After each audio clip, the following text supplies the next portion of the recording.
Chapter 2. The Flower of Utah. This is not the place to commemorate the trials and privations endured by the immigrant Mormons before they came to their final haven. From the shores of the Mississippi to the western slopes of the Rocky Mountains, they had struggled on with a constancy almost unparalleled in history. The savage man and the savage beast, hunger, thirst, fatigue, and disease, every impediment which nature could place in the way, had all been overcome with Anglo-Saxon tenacity.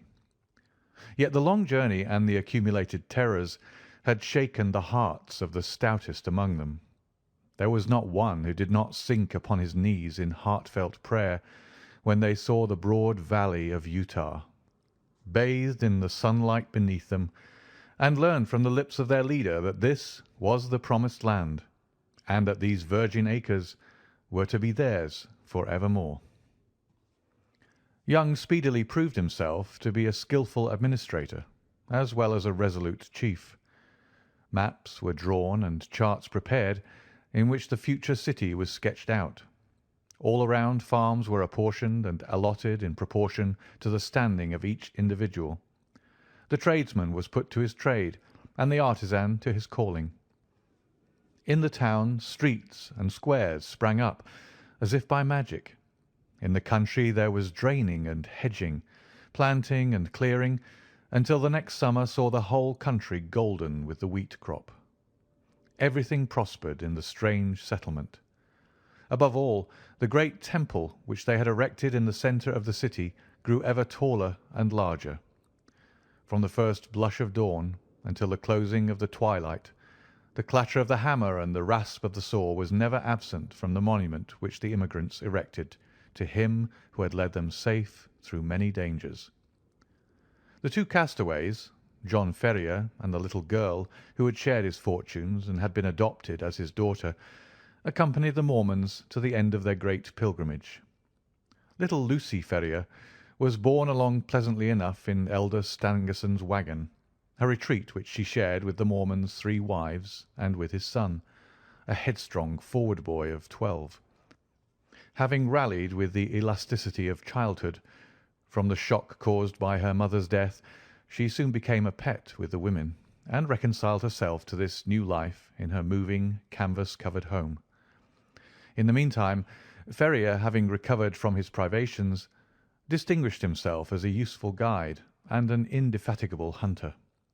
So rapidly did he gain the esteem of his new companions that when they reached the end of their wanderings, it was unanimously agreed that he should be provided with as large and as fertile a tract of land as any of the settlers, with the exception of Young himself, and of Stangerson, Kemble, Johnston, and Drebber, who were the 4 principal elders. On the farm thus acquired, John Ferrier built himself a substantial log house, which received so many additions in succeeding years that it grew into a roomy villa. He was a man of a practical turn of mind, keen in his dealings and skilful with his hands. His iron constitution enabled him to work morning and evening at improving and tilling his lands. Hence it came about that his farm and all that belonged to him prospered exceedingly. In 3 years he was better off than his neighbours. In 6 he was well-to-do. In 9 he was rich. And in 12 there were not half a dozen men in the whole of Salt Lake City who could compare with him. From the great inland sea to the distant Wasatch Mountains, there was no name better known than that of John Ferrier.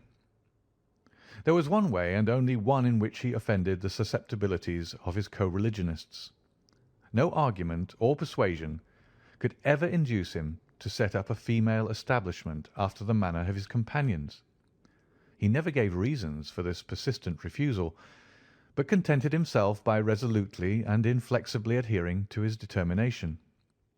There were some who accused him of lukewarmness in his adopted religion, and others who put it down to greed of wealth and reluctance to incur expense.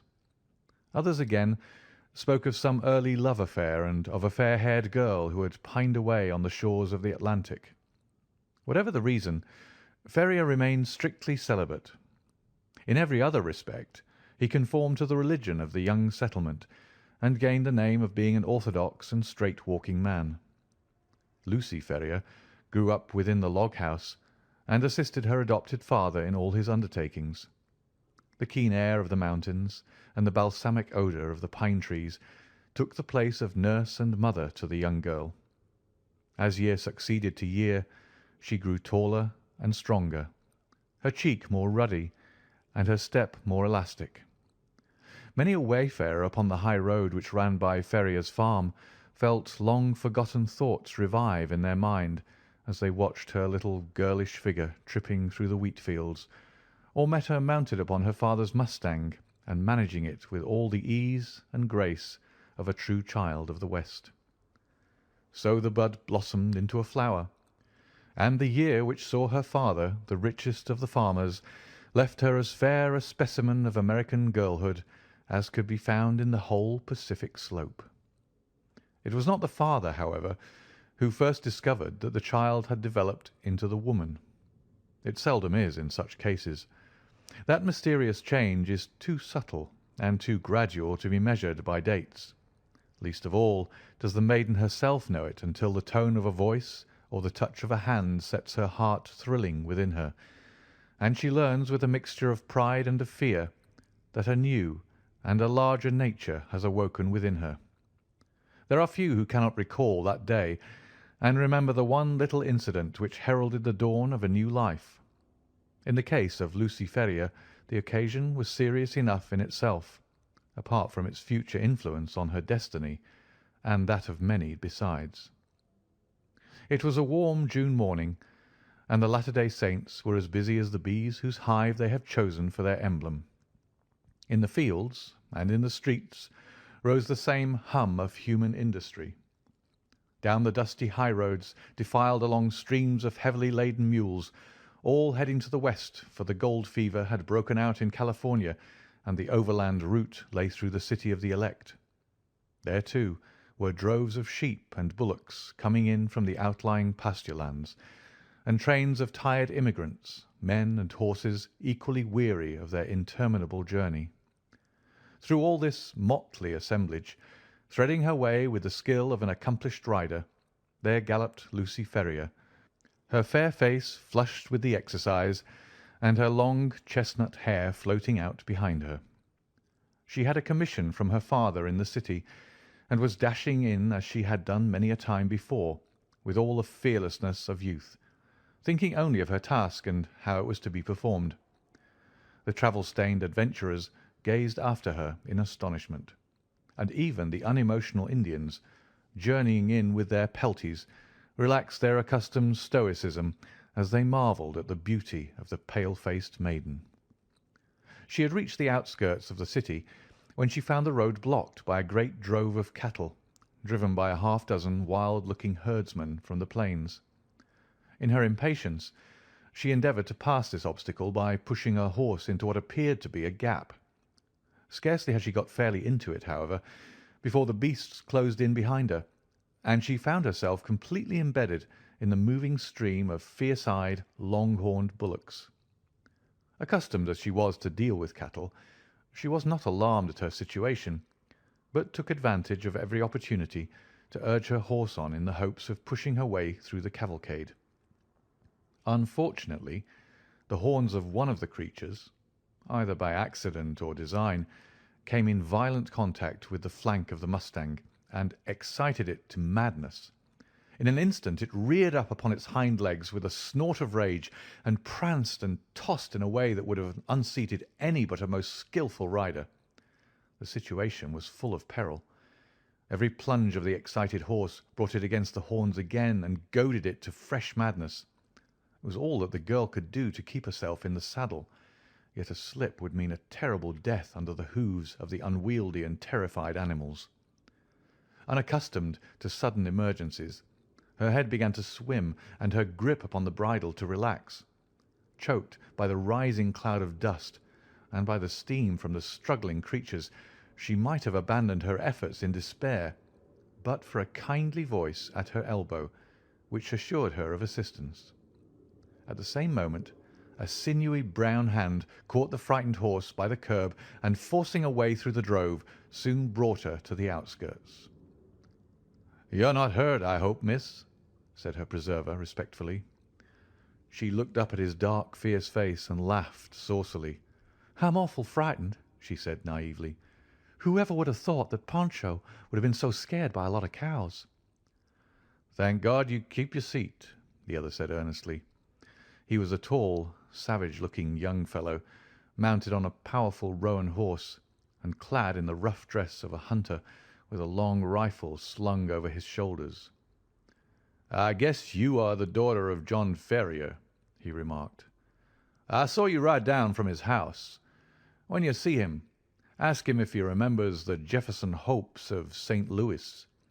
If he's the same Ferrier, my father and he were pretty thick." "Hadn't you better come and ask yourself?" she asked demurely.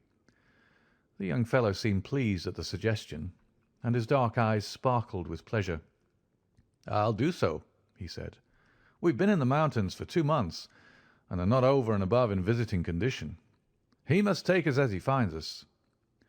"He has a good deal to thank you for, and so have I," she answered. "He's awful fond of me. If those cows had jumped on me, he'd have never got over it." "Neither would I," said her companion. "You? Well, I don't see that it would make much matter to you, anyhow.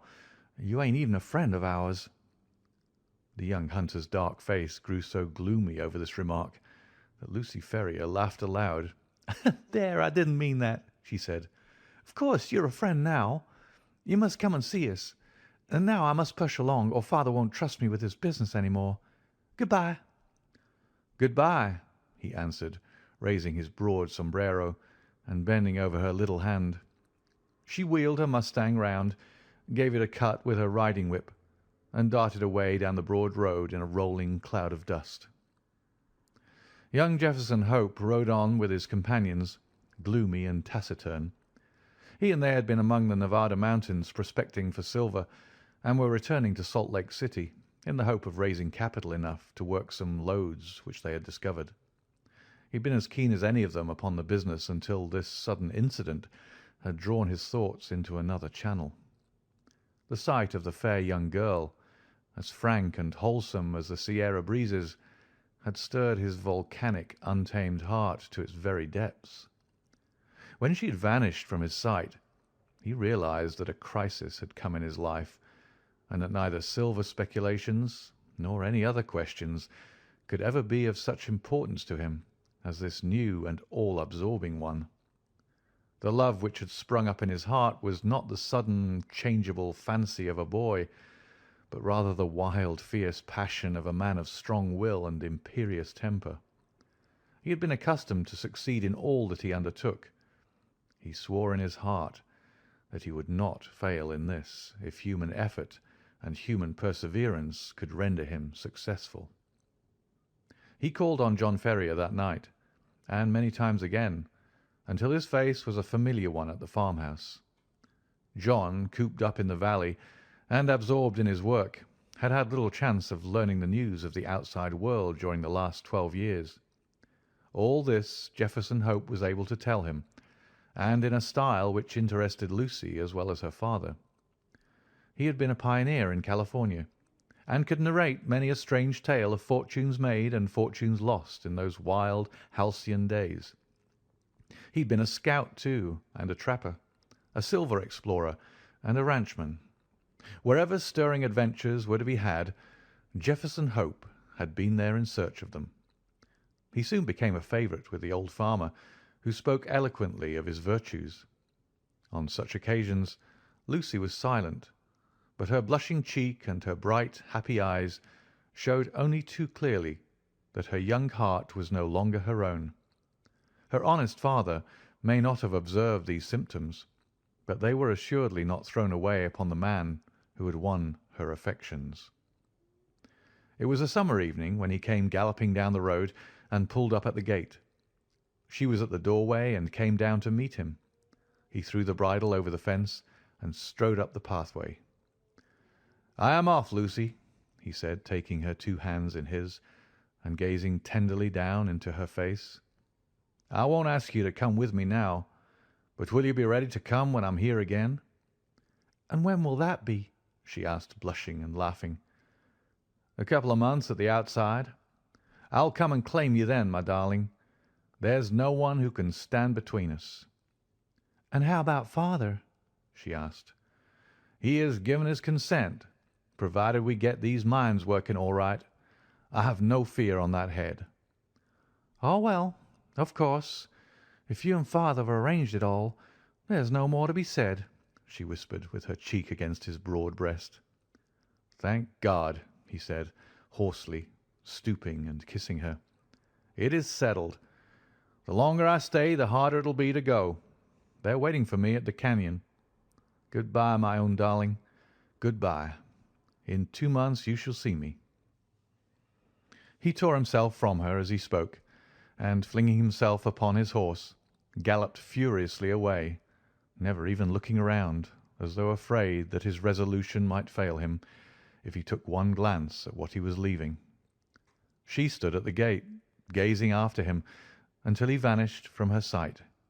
Then she walked back into the house, the happiest girl in all Utah. End of chapter 2.